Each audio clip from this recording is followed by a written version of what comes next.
നമസ്തേ.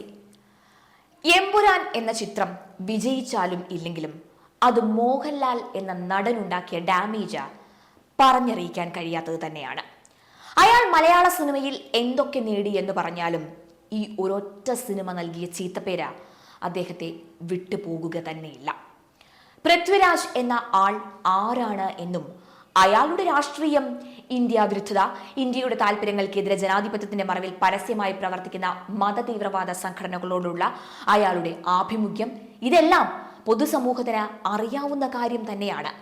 ലഷ്കർ-ഇ-തായിബ എന്ന ഇസ്ലാമിക തീവ്രവാദ സംഘടനയിൽ ഉണ്ടായിരുന്ന തീവ്രവാദിയെ വെള്ളപൂശി നായകനാക്കിയും ഇന്ത്യയിലെ ജനങ്ങളുടെ ജീവനും സ്വത്തിനും സംരക്ഷണം നൽകുകയും ഇന്ത്യയെ ഭീകര ആക്രമണങ്ങളിൽ രക്ഷിക്കുവാൻ സ്വന്തം നാടും വീടും എല്ലാം ഉപേക്ഷിച്ച് രാജ്യത്തിന് വേണ്ടി സേവനം ചെയ്യുകയും ചെയ്യുന്ന സുരക്ഷാ സേനയിലെ ഉദ്യോഗസ്ഥരെ വില്ലന്മാരായി കാണിക്കുകയും ചെയ്യുന്ന പൃഥ്വിരാജ് സിനിമ വലിയ ഞെട്ടൽ ഉളവാക്കുന്നില്ല എന്നത് തന്നെയാണ് സത്യം.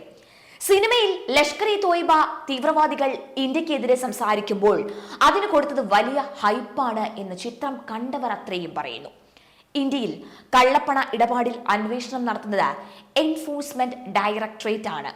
എങ്കിലും സിനിമയിൽ കള്ളപ്പണ ഇടപാടിന്റെ പേരിൽ അറസ്റ്റിനെത്തുന്നത് NIA അഥവാ ദേശീയ അന്വേഷണ ഏജൻസിയാണ്.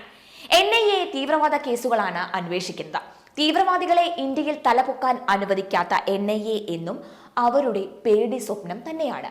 അതുകൊണ്ട് NIA പരമാവധി താറടിച്ചു കാണിക്കാൻ സിനിമയിലൂടെ നന്നായി അവർ ശ്രമിച്ചിട്ടുമുണ്ട്. ഇന്ത്യയുടെ ദേശീയ പതാകയ്ക്കെതിരെ സിനിമയിലുണ്ടായ വിഷം ചീറ്റൽ സെൻസർ ബോർഡ് ആദ്യമേ കട്ട് ചെയ്തു എന്ന് വാർത്തകൾ പുറത്തു വരുന്നുണ്ട്. അത് എങ്കിലും അവരുടെ കണ്ണിൽ പെട്ടു എന്നത് വലിയ കാര്യം തന്നെയാണ് എന്ന് ഈ ഒരു സാഹചര്യത്തിൽ പറയാതിരിക്കാൻ വയ്യ. സിനിമയുടെ തുടക്കത്തിൽ ഒരു വിഭാഗത്തിനെതിരെ മാത്രം നടക്കുന്ന ആക്രമണമായി ഒരു കലാപത്തെ വളച്ചൊടിച്ച് അതിനെ വെളുപ്പിക്കാൻ നോക്കിയതാണ് പൃഥ്വിരാജിന് പറ്റിയ ഏറ്റവും വലിയ ഒരു അബദ്ധം എന്ന് പറയാം. ഒരു പക്ഷേ യഥാർത്ഥ സംഭവം അവിടെ കാണിച്ചിരുന്നു എങ്കിൽ സിനിമയുടെ ബാക്കിയുള്ള ഭാഗങ്ങളിൽ ഇന്ത്യക്കെതിരെയും ഹിന്ദു ക്രിസ്ത്യൻ വിശ്വാസങ്ങൾക്കെതിരെയും ചീറ്റിയ ആ ഒരു വിഷയം ഒരുപക്ഷെ ഇത്രയും ചർച്ച ചെയ്യുകയില്ലായിരുന്നു. പൃഥ്വിരാജ് കാരണം പെട്ടുപോയത് ഇവിടുത്തെ മാധ്യമങ്ങളാണ്. 22 വർഷം മുൻപ് നടന്ന കലാപത്തെ വെള്ളപൂശി ഒരു വിഭാഗത്തിനെ വംശഹത്യ നടത്തി എന്ന് പ്രചരിപ്പിച്ച ആ അധ്യായം അവസാനിപ്പിച്ചതായിരുന്നു അവർ. അങ്ങനെ അവർ ജനങ്ങളെ വിശ്വസിപ്പിച്ചു വച്ചതായിരുന്നു എന്ന് വേണം പറയാൻ. യുവജനങ്ങൾക്കാകട്ടെ ഈ വെള്ളപൂശിയ കഥകൾ മാത്രമായിരുന്നു അറിയാമായിരുന്നത്. ഇനിയിപ്പോൾ എന്തിന്റെ പേരിലൊക്കെ കലാപം തുടങ്ങി? ആരാണ് ഇത് തുടങ്ങി വെച്ചത്? ആ സംഭവത്തിൽ എത്ര നിരപരാധികൾ കൊല്ലപ്പെട്ടു? എത്ര സ്ത്രീകളും എത്ര കുട്ടികളും അതിൽ കൊല്ലപ്പെട്ടു? ആ കേസിൽ എത്ര പേരെ ഇന്ത്യയിലെ കോടതികൾ ശിക്ഷിക്കൂ എന്നതെല്ലാം വീണ്ടും ഇപ്പോൾ ചർച്ചയാകുകയാണ്.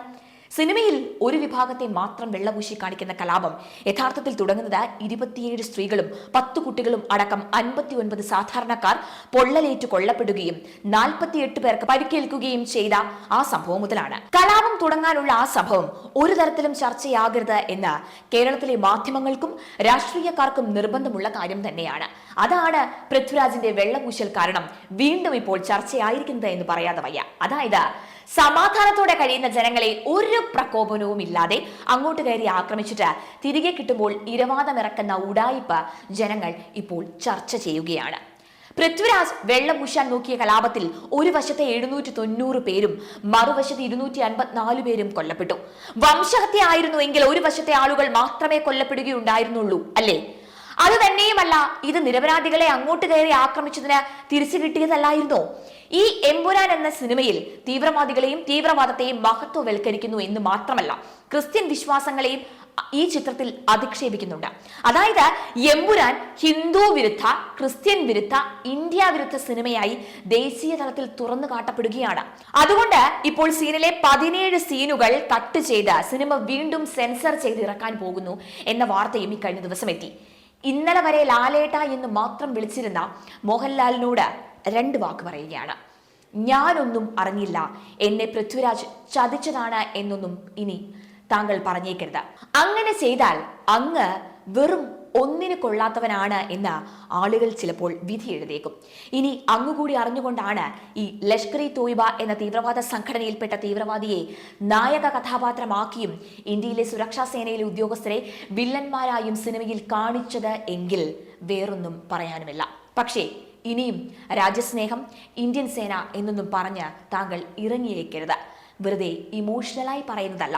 ദിവസവും പട്ടാളക്കാർ രാജ്യത്തിനായി നടത്തുന്ന പലവിധ സേവനങ്ങൾ കാണുന്ന ഒരാൾ ആയതുകൊണ്ട് മാത്രം പറയുകയാണ്. രാജ്യം നൽകിയ ലഫ്റ്റനന്റ് കേണൽ പദവി അങ്ങേക്ക് ചേരില്ല.